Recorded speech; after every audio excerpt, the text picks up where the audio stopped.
le ha puesto el cuerpo a la causa Malvinas, literalmente le ha puesto el cuerpo, pero también ha escrito un libro, ha hecho una película y actualmente dirige un museo. Me refiero a Edgardo Esteban, quien es excombatiente, además es el autor del libro Iluminados por el Fuego, participó por supuesto en la película y actualmente dirige el Museo Malvinas, que depende del Ministerio de Cultura de la Nación. Edgardo, Julián de Sousa te saluda, ¿cómo estás? ¿Cómo te va, Julián? Gracias por la convocatoria, un gusto escucharte. No, por favor, a vos por atendernos. ¿Cuál es tu sensación luego de estos 40 años? Digo, ¿no? Vos, una persona que le pusiste el cuerpo, le pusiste la mente en un libro y hoy dirigís una institución que es central en esto. Para mí no es menor que estemos hablando y apuntando justamente a lo que vos decías al comienzo de tu relato, ¿no? Cómo llegar a los y las jóvenes. Ujú. Porque Malvinas es una larga historia, que obviamente que es importante la conmemoración del conflicto bélico por lo que significa los 40 años, para recordar a nuestros compañeros caídos, a los que volvimos y por ahí no tuvimos ese reencuentro con nuestra gente cuando fue aquellos días del 82, pero Ujú. también tenemos que entender que no es una efeméride, que Malvinas tiene que ser una cuestión de una construcción colectiva, que tiene que ser el rescate de lo colectivo. En un país con tantas grietas, con tantas peleas, con tantas disputas, con tanto odio en muchos casos, poder entender que haya un tema que nos pueda unir, que nos pueda generar esta construcción de esa mirada, es esencial y es importante, por lo menos para buscar algún oxígeno en lo que tiene que ver estas tensiones constantes, Ujú. porque hay una base militar en nuestras islas que es la más grande que Claro. hay en el hemisferio sur,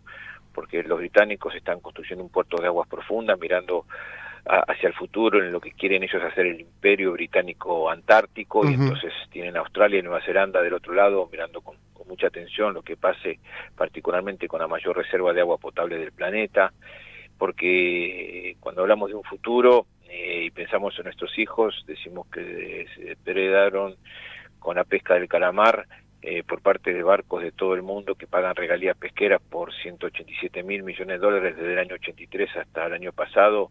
Ese dinero, y uno dice cuántas escuelas o Sí. cuántas rutas o cuántas becas para estudiantes, Ujú. cuántas vacunas si se podían haber comprado, y de esa Ujú. perspectiva Hay, me parece hay que hay una que nota hablar, en ¿no? Telam sobre esto que estás mencionando vos hoy. Ahora mismo hay una nota en Telam al respecto, ¿no? Sobre esta cuestión de la cantidad de recursos en dólares constante y sonante que se llevan de algo que es territorio nacional argentino.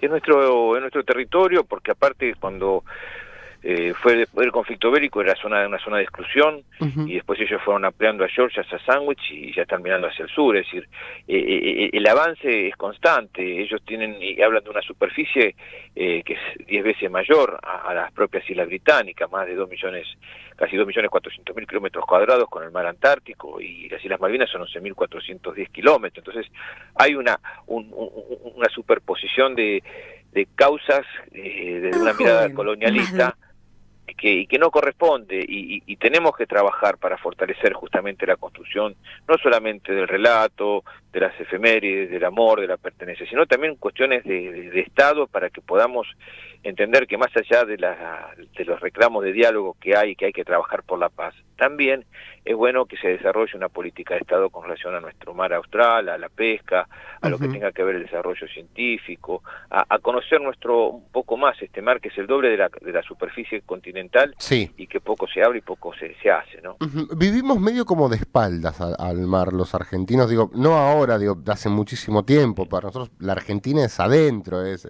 la Argentina, la pampa húmeda.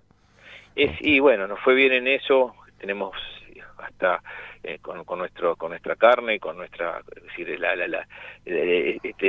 esto que era el granero del mundo, pero también podemos hacer otros desarrollos con otros alimentos que están ahí, y que es también parte de la construcción de una industria que se hizo en su momento, ¿no? Porque yo no quiero hacer acá una cuestión de partidismo ni de política, sino de ejemplos de lo que pasó. Nosotros tenemos una muestra en el Museo Malvinas, que es sobre el Instituto Antártico, que se creó en el año 46, en el año Ujú. 52, perdón. Pero desde el 46 al 55, cuando llega Perón en su primer gobierno, y conoce al señor Hernán Pujato por el impulso de Hernán Pujato, Claro. de una base científica en la Antártida, que fue la primera que hubo en el continente blanco. Después quedaron 8, se crearon 23 refugios para el verano, se compró el primer rompehielos, se desarrolló el Instituto Antártico, la Dirección Nacional del Antártico, se hizo el mapa bicontinental, el que tenía un triángulo al costado, y fundamentalmente se hicieron barcos para la marina mercante también. Entonces, vos ahí tenías una política mirando hacia el futuro, si vamos a desarrollar esto, porque esas bases todavía están, y ahora se inauguró una que se había cerrado y que fue parte también de ese proceso. Entonces me parece que tenemos que entender que cuando los británicos por ahí buscan acercarse, siempre lo hacen desde una diplomacia que está especulando, porque al costado están desarrollando una política de Estado a largo plazo, y que hay que ser oportunos, porque además de marcar el tema de la pertenencia, además del vínculo a nivel internacional y el respaldo internacional y el desarrollo de nuestra pesca, el mundo cambia mucho la constante, nadie podría hablar de una guerra apenas terminamos una pandemia y la estamos padeciendo. Así es. Hoy quizás Nicolás Maduro es menos malo porque el petróleo de Venezuela es más necesario. Claro. Entonces, esas coyunturas se van a dar como se dio con China y Hong Kong, y como se dio con el Canal de Panamá en el gobierno de Carter. Entonces hay que esperar y estar atentos para poder trabajar como en su momento fue, porque en los años 70 Argentina inauguró el aeropuerto que aún funciona en Puerto Argentino con la bandera argentina, y lo hizo la Fuerza Aérea Argentina. Sí. Yo fui prisionero de guerra en un depósito YPF, y cuando llegamos a Malvinas había un banco, que era el Banco Nación, había gas, que era gas del Estado, y había un correo que era el correo argentino. Entonces había un vínculo muy estrecho, y eso es parte de un proceso y de una construcción, y de saber que hay que trabajar para esas oportunidades. Claro, vos sabés que yo tuve la oportunidad de entrevistar al embajador Ortiz de Rosas.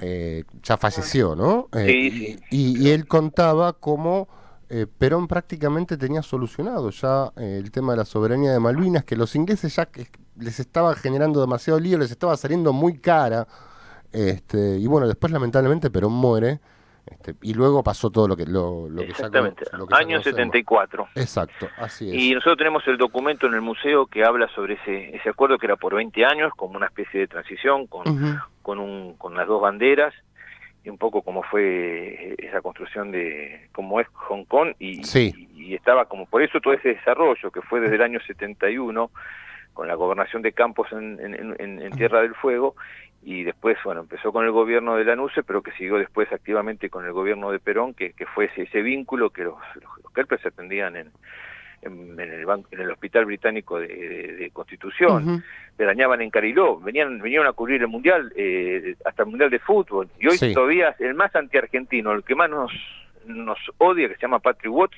es hincha de San Lorenzo, ¿viste? Porque esa pertenencia con el fútbol vos no la perdés. No. Entonces me parece que es eso, es decir, yo creo que hay una lógica de construir un camino que es el posible, que no es utopía o romanticismo, sino es la posibilidad de construir algo que marque la posibilidad de que estemos atentos a cualquier coyuntura que nos permita, por ejemplo, dar esa posibilidad, porque ahora el Reino Unido no está en la Unión Europea. No. Y Francia tiene una actitud mucho más próxima a la Argentina que quizás hace algunos años atrás, y quizás eso sea como camino, ¿no? Claro. No definitivo, pero una posibilidad de empezar a construir otros diálogos y de recuperar las islas, ¿no? Edgardo, te quiero hacer una pregunta puntual sobre la relación entre vos y el museo. Pensándolo así, vos dirigís un museo respecto de algo de lo que ocurrió hace 40 años y de lo cual fuiste protagonista. Es una rareza, ¿no? Porque San Martín no condujo el museo de la campaña de los Andes, por ejemplo. Sí. Sin embargo, vos estás en esa particularidad. ¿Cómo vivís con eso? Sí, pero tiene otra particularidad este museo, que no es un museo de guerra. Claro. Es el único museo de historia, es el 8% del museo lo que abarca el conflicto bélico del 82. Es un museo que no tiene armas, y me parece que es muy importante transmitir y dar a conocer lo que no se conoce, porque a veces se habla de Malvinas. Yo siempre digo que somos como los periodistas, ¿viste? Que somos como un gran océano de 1 centímetro de espesor, que hablamos de todo, pero a veces nos cuesta profundizar mucho los temas, porque no podemos saber de ciencia, de tecnología, de abogacía, de derecho, pero sabemos de todo. Por lo menos generamos opinión y formamos opinión a veces con temas que por ahí... Sí. Y con Malvinas pasa lo mismo, porque a mí me da la sensación que hablamos mucho de los 40 años, y además de la guerra, hubo una historia hermosísima, como lo que te contaba recién de todo ese desarrollo en los años 70, lo que vos decías de ese acuerdo de Perón, de quién fue Miguel Fillera, un aviador que fue piloto de Héctor Ricardo García para Crónica durante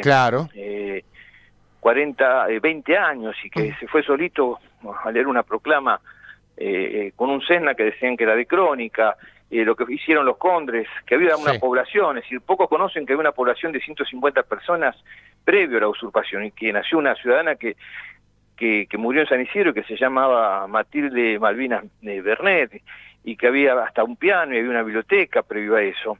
Y toda esa construcción de un relato y del pensamiento, no, yo lo siento que todavía estamos un poco lejanos para entender por qué Malvinas. Hay una carta de San Martín del año 1816, que habla de que los reos, aunque la cárcel se había cerrado en 1810, que estuvieran en las islas, fueran trasladados a San Juan para cruzar los Andes y que sean parte del Ejército Libertador.